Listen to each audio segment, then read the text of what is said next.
Ito, sariwang manok. Ito ang paborito ni Bogart, yung hilaw na manok. No? Matagal kasing di kumain to ng manok. Huli kong pinakain to last week. Wow naman! No? Gusto niya yan, yung press na manok.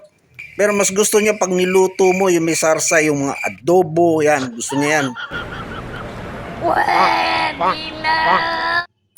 Sarap na sarap sa dyan. Tululaway yung kulukoy dyan pag binigyan mo siya ng ganyan. Lalo na yung may hita.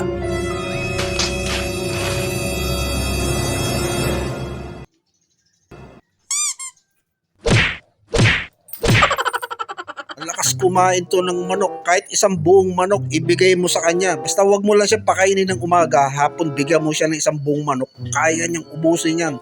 Ganong kalakas kumain yung lintik na yan. Kaya ito eh!